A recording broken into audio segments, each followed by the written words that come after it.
beauty around me, we're planting the seed. You empower me to be whole.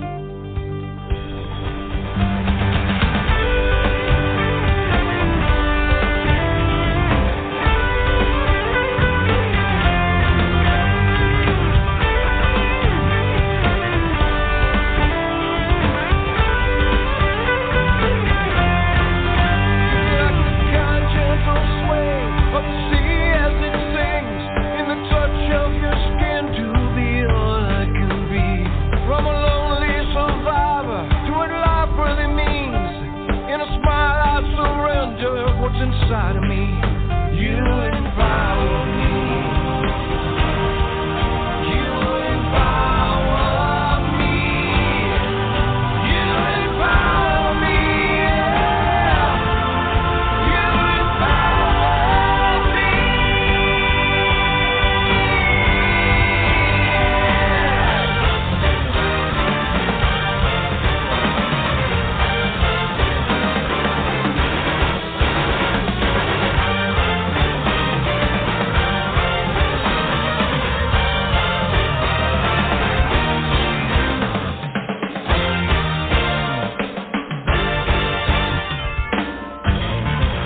I know. I mean, talk about Space epic. battle. Everybody, you're listening to Big Blend Radio with Nancy and Lisa, publishers of Big Blend Magazine, travelers on the Love Your Park tour, and wow, did we go to the beach? Something just happened. We went floating into space. We beamed up. We beamed up. I swear to God, we did. We went somewhere. My gosh! But hey, we're here, wherever we are. But very excited. You just heard "Top of the World" by Robert Berry. And Robert, do you have us on speaker? I am on headset. Okay. Now it's fine. I don't know where that sound came from. That was a Something loud sound. happened. We're recording. We are in. Telling you, like, there's here's your introduction. Here's this epic song, and then we beamed up at the end. What just happened? It's a space song, and there's space people watching. Is that what's going on? There's space people. Well, there's space stuff going on in this album. Everyone, Robert Berry is here. Robert is amazing. He's a Grammy-nominated recording artist. He plays all kinds of instruments, awesome vocalist, as you just heard, songwriter, a producer. And this song, Top of the World, is the first track from the album Pression. It is out now under the name 3.2. So this is the third installment of the series, right, Robert? And welcome, by the way. It is. Well, thank you. I'm glad to be here, talk to both of you, the traveling women of the rock and everything else. And everything, right? Yeah, we do a little bit of everything. I had a band in 1988 with Keith-Emerson and Carl Palmer called Three. We only did one album because Keith was criticized heavily by people, and he didn't want to do another one. And 27 years later, he heard a live version of us playing, and he called me and said, "We were such a great band. What was I thinking?" I took the opportunity to ask him if I want to do another one. He said, "Let's do it." That was why we put the 3.2, the second version of 3, on the album name or on the band name, and that album was called "The Rules Have Changed" because he committed suicide right in the middle of us working on that album. Very sad time for me, but a couple of years later I finished it. It did so well, the record company asked me to do a third one, and that's what we're talking about right now, Third Impression. It is the last one in the series. And there can be no more because I don't have a Keith-Emerson to work with anymore, and I just can't do it by myself. I choose not to do it by myself. Let's say. Sure. Right. No. Yeah. But this album, I feel like a lot of the music should be like. I know that you wrote a rock opera. Nancy's all into that. Like she wants into that. And then you listen to Top of the World, and then you go to the end to Never, and to me, this takes you on this epic journey of all kinds of emotions. Like it's tumultuous, yet it flows together as an album. But you know what I mean? You take us, and I feel like you're taking us around the world as well with the album. It was a little bit of a risk for me. I only had one song left that Keith and I had written together, which is the last song called Never. It's almost 9 minutes long. And then when they wanted me to do an album, on another one, I said, I don't want to do it. I only have this one song, and it's mine. It's on my hard drive here at the studio. No one else has ever heard it. I said, you really should do what you did. Okay. I said, if I can write 7 songs that I think Keith would like to work on, that I'm proud of, and he would have done a great job and been happy, I said, I'll do it. But begrudgingly, I set out to write. And as I started the process, I had to think, this will be the last album I ever do that has anything that Keith and I worked on together. So half this album needs to be a transition away from that into what I might do next, which Top of the World, the song you play, kind of has a little bit of all that in it. And if you've listened to everything, you hear there's a jazz piece in there, emotional trigger. There's, more of a ballad thing that I actually wrote for my mom when I lost her a couple of years ago.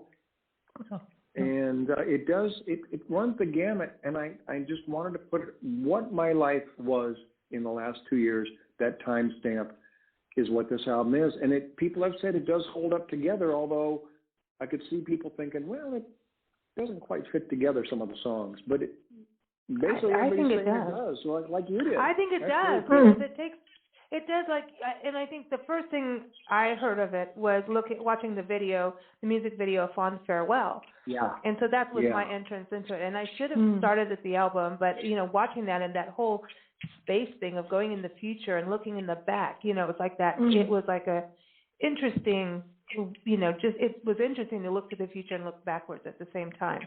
And that's really great because that's why we do the video. So it obviously worked with you to get you into it, which is really good. And I'm a blonde. You got it. It's spacey. How funny! I just feel like there was a big battle in space, and the good side was losing, and then some space entity comes in and goes, "No, you can't lose," and gives them that kick that they needed, and then they won. The good guys won. I don't know where I get. That's how in my mind I see a whole space movie. Yeah. You're thinking that the guy and the girl got together and repollinated the earth. See, that's what you're thinking. Oh. I never thought about it from that. That's what the shooting stars are all about, right? Pollination. Yes. Pollination. The pollinator. There you go. Listen, but the album does stick together and flow, but it does, when you think about barreling out in space, you're going through it's like if you think about exploration and you think about, there's exploration and there's parts of time when you explore, like for us, we drive across the country. Thank you, Sammy Hagar, for good radio music and good music for the years. Really. I mean, as a musician, and listen, tequila, we have to give him to that too. But there's hey, Cabo Wabo, You finally caught Nancy's attention. You see that? I got her. When you travel, you're moving forward, but there's a part in travel where you're reflecting back, and to me, that's what's so captured in the album. That's just for me. Everybody has their own thing when they listen to music, look at art, read a book. Yeah. But for me, I feel like you're straddling those lines, and that's a whole other carpet ride, forwards and backwards. That's a great observation. I haven't thought of it that way, but I did think of it as honoring my past with the original 3 album in 1988 and keeping that piece of it and then moving on to the future. So, I mean, I could see, yes, that's a good observation. Yeah, exactly. But you do have some Celtic stuff going on, like Black of the Night. Yeah. There's Celtic, even in Top of the Celtic. World. You've got Celtic stuff going through here. Oh, the beginning is totally Celtic. Yeah. I not only produce a band called Tempest. Oh, my God. Celtic rock We band. know Tempest. We know Tempest from the Scottish Highland Games in Vista, California. And they didn't hire them back because they were too rock and roll and badass. And they were and the Wicked Tinkers. Those 2 bands are badass. Wicked Tinkers, they've been in the studio too. Yeah, they've been. Dude. I've done 13 albums for Tempest. Well, see? I produced all of them. Yeah. And they went to the Sonora, the Celtic Games or the Highland Games in Sonora, California, where they joust and stuff, Tempest, I thought, was so cool because they were awesome. In all there was them and the Wicked Tinkers, the 2 of them have so much passion, and they really bring out the fact that Celtic music comes from, the Middle East. A lot of the sounds and everything, so it's really world music. Celtic music is world music in an interesting way. But I've become such good friends with Leaf, and I enjoy working with so much. I also did a soundtrack to a book series called The Wheel of Time by Robert Jordan, who wanted a Celtic kind of soundtrack.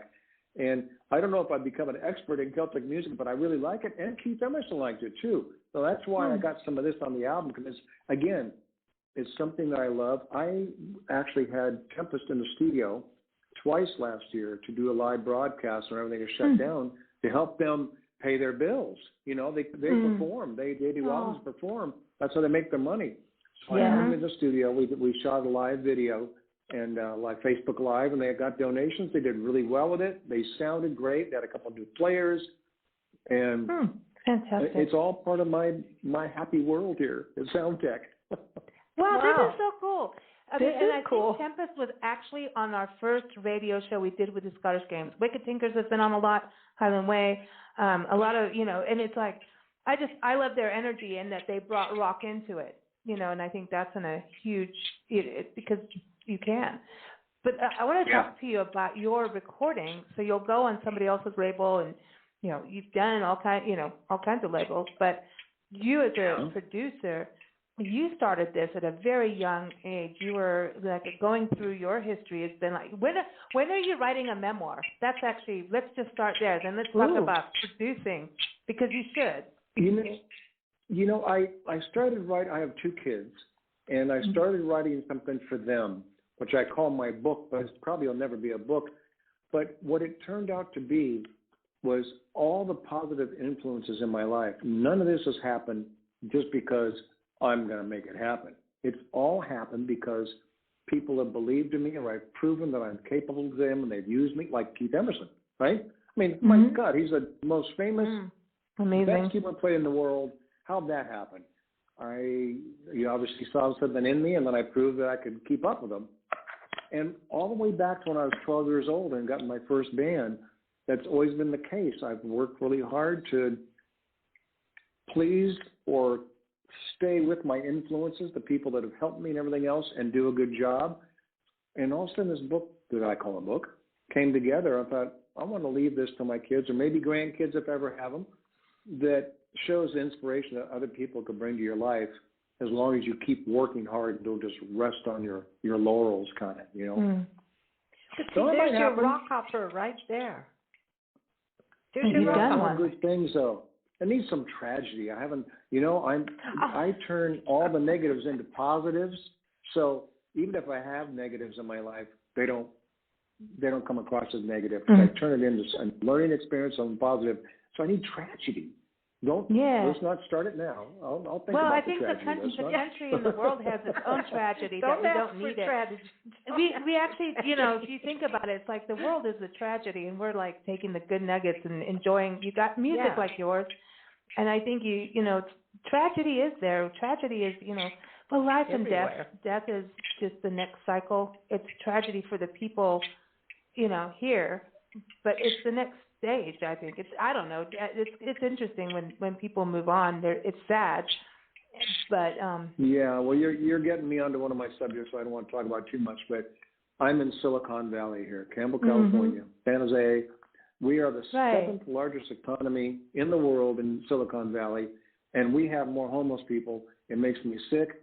Our governor, our state of California, if they can't take care of this problem, nobody can. We're the 7th largest economy. Come on, we're only a state. That means we're bigger than, I don't know, Lithuania. We're bigger than other countries, our economy. And we have this terrible problem. Really? That just makes me sick. And that's a tragedy, but I don't want it in my book because my book's more positive. Well, but this is a true thing. But it's true. The tragedy, the homeless situation is actually what sent us on our tour across the country. 2008, that whole crash that happened was really bad. We did a lot of shows about so our national park system, when you pay your dues in, or if you buy a pass online or something, goes into the National Parks Fund, which goes into part of the general fund. Well, people's little hands, dirty hands, take money out of the fund and put it in under everything. Parks and tourism. Parks are mental health. They are, whether it's a community park or a national park, we've learned. We've been doing this for almost 10 years on the road, and we've learned all parks matter.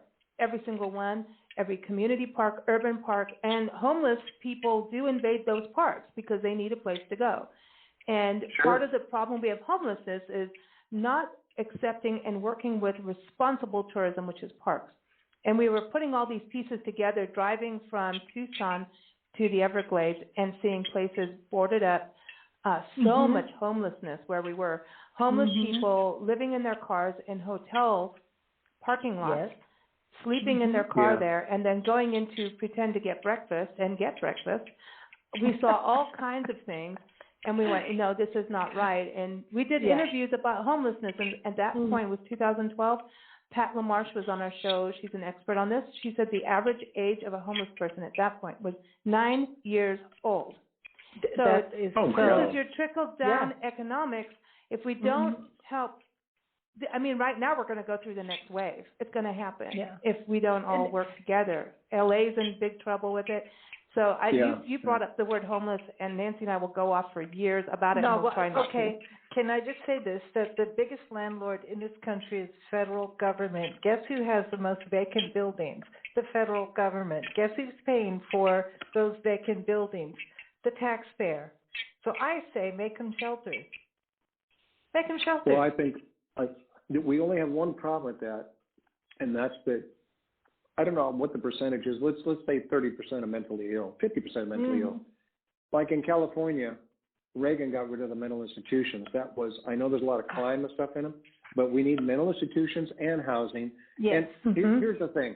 You know, I have this band called December People. We play every November and December. Oh, yeah. And I love what you do with that. We play holiday songs on the styles of the famous rock. Like we do Stairway to Heaven is Night Before Christmas.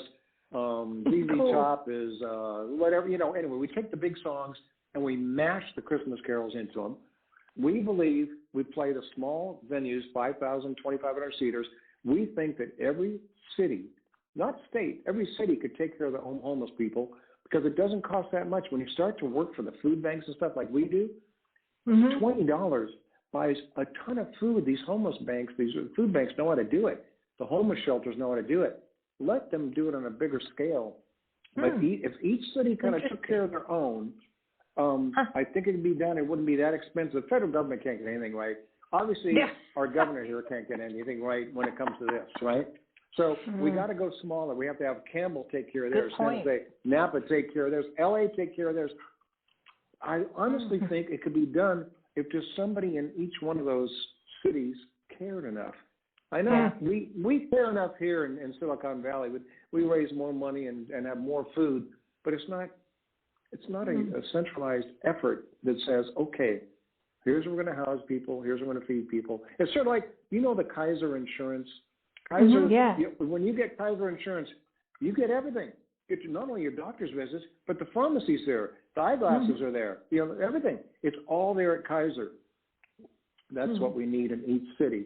Something that's all-encompassing, so they don't have to worry about what the other guy's doing. It's just a couple people's job to make this happen. Anyway, I'm going to get off the soapbox. I want to go back to your December, what you're doing with that, because it's holiday music, but you're doing concerts. But isn't that how you are raising funds for like community food banks and through the concerts? That's just to tie that back to the homeless and clothing, and so people can donate or to. I think it's so cool. You know, it's great. We did one, and we had along with it, bring food, but bring socks. And of course, the money, half the money, or 90% of the money was donated too. But homeless people, socks, their socks get wet, they get sick, they die. Socks are like the most needed thing. A lot of people donate coats and stuff. Oh, I've learned a lot about this. This is amazing. Get excited about it. Yeah. No, I love what you're doing, because what I think also is, and I know so many musicians, everybody has a cause, and I think it's something that our businesses are changing over to having more of a philanthropic arm of like, did I say that? Did I even pronounce that right? It's wine time here. I don't know. Philanthropic. But you have to have that arm, but really be honest and have integrity with it, not just be a tax write-off. It's about actually connecting. And I feel companies that are starting to engage and do more of that, whether it's a company, a musician, a band, a writer, there should be something you tie together to be part of the community. It is like what do you stand for? What do you stand for? You know, besides what you do, what do you stand for? It's kind of that. Yeah, I think we should all stand, no matter what your political beliefs are, we should all believe that we help the weakest of our society. Bottom line, doesn't matter, Republican, Democrat, liberal, conservative, whatever, the weakest of our society. And, you know, you don't always give handouts. Sometimes you have to make people work for what they're, you know, you got to clean the streets, whatever. Okay, well, let's make that part of the program, because that gives people pride in themselves too, which of course they want. But then there's a mentally ill, so they got to go somewhere. You know, we got to take care of them. But easy to talk about, but each little city doesn't have that centralized person or group. There's a lot, like we must have 10 different groups here dealing with the homeless and hunger and all kinds of stuff, which is great. But I think we could take care of it in San Jose, at least in Silicon Valley, with all the money that's here. We could take care of it easy. Oh my God! Are you kidding me? Of course, and but I like what you're saying. I mean, we can do this and stand for raise each other up. I think we've got so polarized with political things, even during this COVID pandemic thing. That became polarized. I was like, what are you doing? This is about humanity, and I think we started to realize just how in need people are. Like, meals, going to seniors was so important during the pandemic. Getting food to people in disaster zones. This last year, we traveled to 21 states. I don't know how many parks we've been at because literally it was a safe place for us as travelers to be. We had to really, talk about living in a mask for a year. Yeah. And in your car a lot of times. No, really not, not as home. I mean, we are homeless, I suppose, if you look at it that way. But, going to different communities, we live in the communities as we travel, and you see things change. There's so many issues in regards to climate change. And people are migrating according to climate change and poverty. And, of course, there's, immigration and all of that's happening. But if we don't take care of each other as humanity, as one big humanity community and our environment, we're up a creek. We're up a creek. We should just toss politics aside and look at the real issues. Just toss the whole political thing and just shove it. We need the all space the aliens. Just shove it. We need the space aliens. If they come down, everybody will band together around the world to protect Earth. We need that outside thing. Well, it's funny. What we're talking about is really what the song "Fond Farewell" is really about. I was going to bring that up. It's not about being up in the space station and one guy got left behind by mistake and everybody's moving on. It's about saying farewell to kindness and decency. And I say it this way: when I was little, I wouldn't say shit in front of my parents. I wouldn't say that word. I wouldn't say damn to my parents. Damn, You're not supposed what the hell? I wouldn't say that. Damn. I wouldn't say the F word. I won't say the F word in your show because we won't do that. But my kids say the F word as if it's it's like saying hey you, hey F, Yeah. And you see the news, a school shooting, and a week later we don't know about it. Now we have Colorado. A week later we won't know about it. It's so easy to get past things that we don't. We're saying farewell to kindness and caring, and if we don't change this in 10 years, the way we are acting on, especially social media, will be the norm. It just because that's what goes. Whatever is the ugly thing, it gets used, and then 10, 15 years later, it's not the ugly thing anymore. That's not the way it should be. Well, I think you have to travel more. People have done a lot. I mean, COVID, everyone was boxed in, right? A majority. But as we traveled in this, we're meeting people, we're at bed and breakfast, or we're house sitting or pet sitting. So we're actually living in a society, which is this really cool thing. It's different than having a vacation rental. You're actually responsible. And when stuff happens, you do go to the hardware store, like you are now living there. So, and we really like it because it's a whole new thing. You're shoveling the snow. You're, hey, this is going to happen when a hurricane comes, and we've been through them, on this journey of what we're doing. But it's about connecting, and we're connecting with people on a very intimate level, socially distanced, everyone. I don't want to have the emails. I've been very careful. Yeah, please. But intimate level of, we do break bread and sat across from each other. There's an amazing documentary called The Reunited States, and it's off of a book. And the book is fantastic. I encourage people to watch it. Bridging the divide of political groups. But this is so important that we actually connect and talk. I think music is a huge part of it. And this is where social media may have a good thing. We can go in groups and connect on groups on social media and like music groups and things like that. But music is truly, I believe, that one solace that we can all go to: music, movies, art, books. But music is a connective experience. It's connective. And the universal music, language. It is. It's connective. For sure. Energetically. Even if you don't know what the words are about, you can feel it. Yeah, that's right. You know what the beat says. So we need more music out there, like projects, what you're doing with December People. I think it's amazing what you're doing with that. That's super cool. Getting back to the album, though, You've got this out now. So this was you can get all three, right? Everyone can go and buy all three right now. They're all up there with Billboard. The first one is not available now. I'm thinking about repressing that once this is kind of run its course for the rest of the year. I might do a box set because I have video from our tour and stuff in 1988, and I might just put a DVD together and then have all the albums together with it, just as like a little set. Be kind of cool, you know. But I don't do any of this to make money. This is all about the music for me, and it's very expensive to do it, so I have to pace myself. Right now I'm working on the vinyl for Third Impression. Well, the record company won't do the vinyl, so I want to do it. I said, look, this is the kind of music that people like to hold that album. They want to read the notes and stuff. It's not just digital online stuff. This is listening music. We're going to have a vinyl.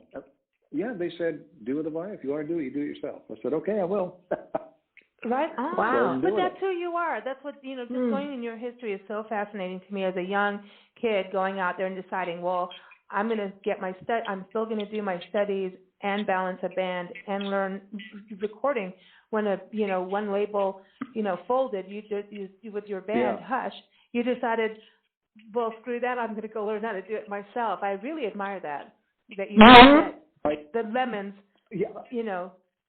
screw you up. I had an odd built-in survival thing. I knew that I had to do something in music, so I majored in music in college.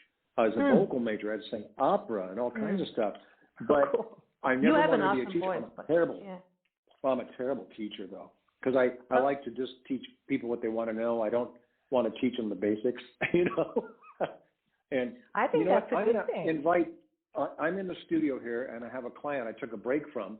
I'm just going to invite him in so he doesn't stand outside here. Oh, okay. Hey, Randy, if you want to come in while I'm finishing this up, come on in. You don't stand out there. He's being very respectful. Hi, Randy. Hi, Randy. Yeah, hi, Randy. He can't hear you on the headphones, but they're saying, hi, Randy. His name is Randy Remo, and we're going to finish his album between today and tomorrow. And awesome. What you got? What kind of music? His music.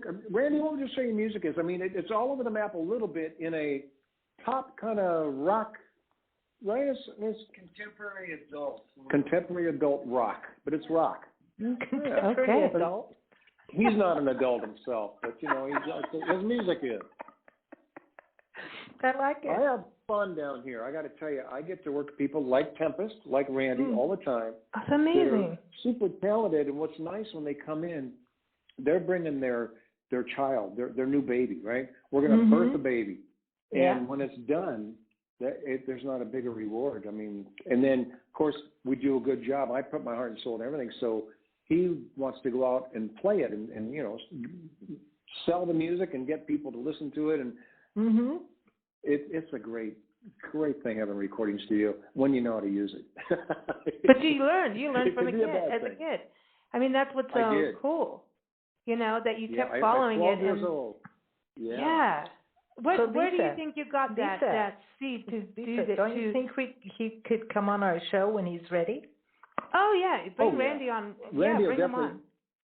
Cool. Randy will definitely come on the show and talk about it. Randy also does things for charity and disabled children. He owns a baseball team back where he lives. You're at Pismo Beach, Randy? Pismo area? Hey, I want to go to Pismo Beach. Well, he's close to Pismo Beach. Orchid. He lives in Orchid. He has a place in I think Pismo Beach too. Not a beach house, but it's close to the beach. We're going to be in the Sequoias. I know we're recording this, everyone, but it's going to be airing while we're in California Sequoia country.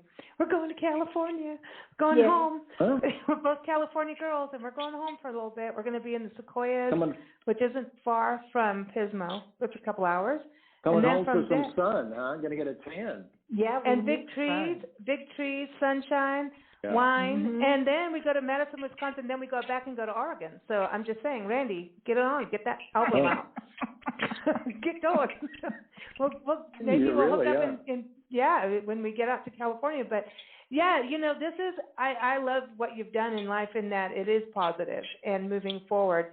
You toured with the young adult touring with the band. Then decided, this label closes, so I'm going to do my own. I love that. and then you ended up in England. Tell us how you met Carl and Keith. I think people that don't know would love it. In 1986, I was sitting right here in the control room where I'm at now, which looked a little different, didn't have quite the same equipment, but it was still a commercial recording studio. The phone rang, and I answered it.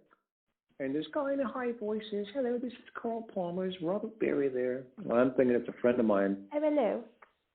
And I said, "Yeah, who's this?" He goes, "Carl Palmer." I said, "Oh, hi, Carl. What can I do for you?" Like, because I thought it was this Richard Cass, this drummer friend of mine. And he goes, "Well, I'm sitting here in John Kalodner's office at Geffen Records." And then I went, whoa. Ooh. But John Kalodner was the guru at Geffen who got Aerosmith and Cher, everybody in the 80s. Yeah, Geffen is badass. Cool. Yeah. Oh, it was fantastic. And I was like, gulp, okay, what can I do for you, Carl? And he said, "I like your cassette tape, and I'm interested either in, we've had some trouble with John Wetton in Asia, we're going to put a new singer in Asia, or I'm going to start a new band." And I said, wow, Asia's my favorite band at the time. And Heat of the Moments and Only Time Will Tell. I love those songs. Wow, so yeah. I met his manager at a GTR show, which was Steve Howe and Steve Hackett's band from Yes and Genesis.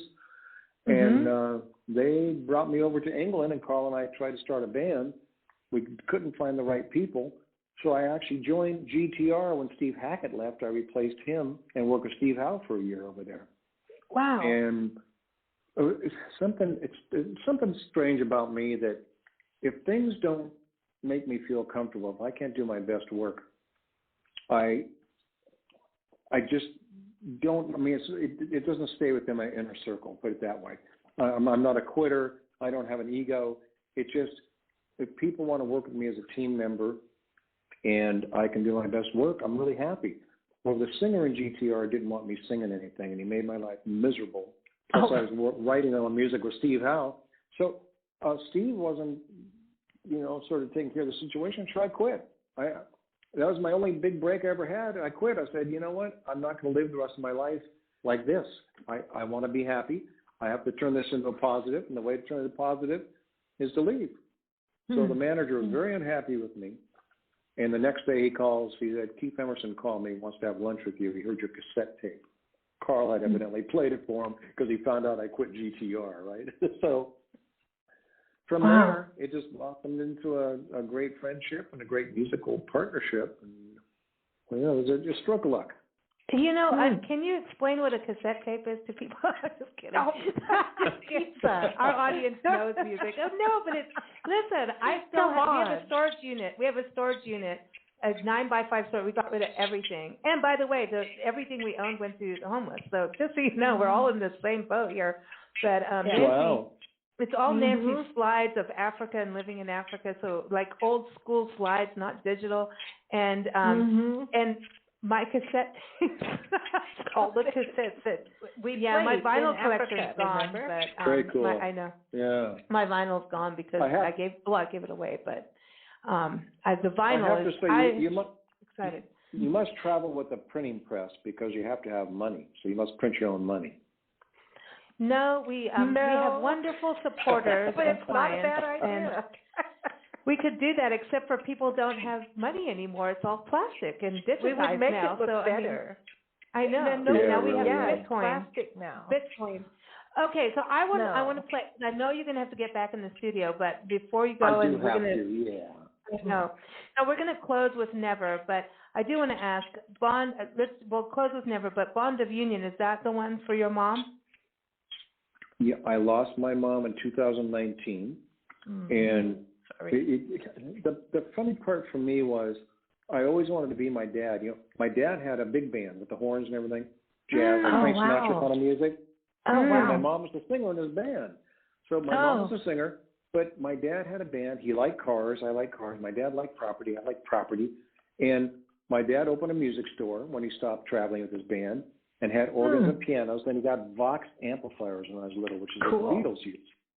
So I have a recording studio, which is basically a music store, like my dad. I have a little property. I have a fancy car that I have a Tesla Roadster. I always wanted to be my dad. But it was my mom made me who I was. My mom, when I was young. I had 8 years of classical piano, and I hated piano lessons. She got the teacher to teach me boogie woogie because I liked that. So she saw that, and then when the guys there were 18-year-old high school guys came into my dad's music store when I was 12 and tried to get me to play in their band because they thought they get free equipment.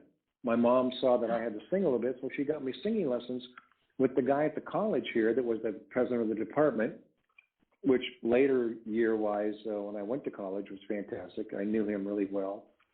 And she always facilitated my dreams, kind of. Never pushed me into something, but was always right there to, I see he likes that. Let's make that happen. And I didn't get to sing it for her. We didn't have a big funeral. I lost my dad years ago, and there just wasn't a lot of people to bring to a funeral. So I thought, I'm going to write this song and put on this album as the ultimate tribute to her. And that's what it's about. But I also, like the song I wrote that I did with Rachel for Keith, I try to write them. Oh, Rachel Flowers, so everybody everyone, yes. Yes. I wrote this song about my mom, but it was more about the sacrifice that all parents make. If you had a good parent or a bad parent, they still made you who you are, and they sacrificed something somewhere for their kids, and that's what this song represents, when you look back and you go, wow, your dad could be a fallen down drunk. You're not one because of it. There's something positive in it. And my mom was just great to me. And my dad, of course, influenced me as a musician. And that's what I did. That's amazing. That's amazing because I think with his musicality of that kind of big band situation, you understand multiple instruments. In prog-rock, you have so much going on. And to be able to have a melody that comes through it, it's like a symphony. It's like, look at Frank Zappa, what he did. He, to me, was a conductor. He was this awesome orchestrator, conductor, crazy, amazing human being. And crazy. Yeah. But I think that's what prog rock is. And when you put it all together, I don't know. I don't even want to label it prog. I hate labeling. It's just great music, right. That just moves you. It's Symphonic-Rock. It's symphonic. And it just Symphonic. has I like a lot that. of movements, a lot of I sound. like that. Yeah. Yeah, I like that. So everyone, Fond Farewell and Bond of Union we've talked a lot about. So go watch the videos, but you're going to just go get the album, okay? It's Third Impression, 3.2, and go get it. You can go to robertberry.com for everything. And we're going to close with Never. And this is a song that you both wrote together, or did Keith write it? Then you added. Yes. We would back. I'll show you real quick here. I have a piano in front of my Pro Tools. I'm in my studio. All the recording equipment's here, but right in front of the big screen, and what I can see out the window is this piano. And when I want singers, you're singing this G, you're a little flat. So I'll talk to them. I'll say, you should have this chord. Well, Keith had a digital piano in his bedroom, and just like we are, we'd be on the phone after we got the original concept all together, what we're going to do, and we'd jam on the phone where I'd play, chopsticks, and he'd play, something really fancy, and I go, okay. I try to figure it out, his part, he'd try to figure out my part, and we made up the musical parts of it. But it was up to me, as it was on the very first album even, to write sort of the verse and the choruses, those parts with the singing and the hook and all that. But we wrote that song, most of it was like 50% done when he died. So I had to fill in a lot of pieces on it. But the Emerson parts are super strong. Even you can hear it in the tune. We wrote it all together, but I had to finish it up. Awesome that you've done that. And I'm glad it's out there. It's out there now, everyone. Just go to robertberry.com. Thank you so much for joining us. And by the way, I want to say The Devil of Liverpool is one of my favorites on the album. That's great. That's the next video. In about a week or two, maybe, it will be a video. Right now, the video guy is struggling with it because it's a lyric video, and there's a lot of music in it. So there's not a lot of lyrics. It's mostly a lot of music. So how do you do a lyric video? So he has to really come up with some images and stuff. And I'm looking forward to it. I love your videos. Well, I'm going to start subscribing and keep watching everything. It's been a real pleasure. Please keep us posted and we want, as whoever's coming out of your studio, keep us posted. We want to hear what's going on. And And Tempest too, dude. We gotta. I mean, that was years ago. I swear they were on our show once, but I know we watched. Well, them. you should talk to Lee. Yeah, I should get Lee to give you a call. You know what? Are you opposed to someone having this number I called just to contact you? Let me see. I'm not going to say the number here, but I have but that's our another radio number. show number. Yeah, you're on our radio show number. So yeah. But I have a. You have the other backup one. Cell phone. Yeah, my backup cell phone. That's my puppy. That's the one. That's my puppy. If Leaf wants to talk to you, can I give him that number? You can give And anybody my number. Up? Yeah, just tell them that you sent. Wait a they minute. need to say Robert sent you. Hey, Lisa, I'm sitting right here. I know. No, just say. So yeah, you can use that, but listen, I want to give a shout out to the National Parks Arts Foundation for sponsoring today's show. They are awesome. If you're a musician, artist, writer, poet, painter, potter, go apply to stay in a national park for a full month to create. Like Hawaii volcanoes, Chaco Canyon, Dry Tortugas, your own private island. You and Sammy Hagar should go and do that. Oh, that'd be so I'm just cool. thinking this. You're both, beach people. You have to have two people that stay on an island, a remote island. They take you out on a boat for a full month. He could bring all the tequila on the boat. You bring the food. I can't drink. I'm not that much of a drinker. I think a little bit, but my God, Sam's like over the top. I couldn't keep then up he with has him. to have I'd his be boat sick every of time. tequila, and then you guys create on an island, and you can watch sea turtles. It's really cool. I'm just saying. So that's my turtle National Arts Foundation. Last time I played Hawaii, I remember seeing the turtle. In fact, I was with Ambrosia, and that was mid-'90s when I played there. Wow, that was a time. I know you were Ambrosia, and you were the front man for that. How did that? Okay, how did that feel? Like standing in for that, and like going in and like I'm going to do that. Oh my God, Ambrosia. I would have stayed in that band if I could have got them to do a new album, but I couldn't get them to do an album. It was an incredible experience, and what a great band that is. Cool. And I have to sing "Biggest Part of Me." That's one of my favorite songs. So. Well, yeah. Oh, love that. Well, when you think about taking over, like for frontman, like I can't remember his name right now off the top of my head, so my apologies. But the guy that stood in for Freddie Mercury, Adam Lambert. That's cojones. Adam Lambert. Yeah, Adam Lambert. Yeah, and he's a great musician, but cojones to do that. I mean, that's scary. He did a great job. I don't think anybody else could have done it. He did a fantastic job. My God. Yeah, he really, really did, man. That's amazing. He did more. Yep. They were symphonic too. Okay, we're gonna play Never. You've got to get back in the studio and keep us posted and all that good stuff. You stay well and take care and keep doing. You keep too. doing. You're an inspiration. Again. Thank all you so righty. much. I had a lot of fun talking to you. See you later. We did too. Take care, everybody. Here it is, everyone. Never. And keep up with us at BigBlendRadio.com. Here it is. Go to RobertBerry.com too.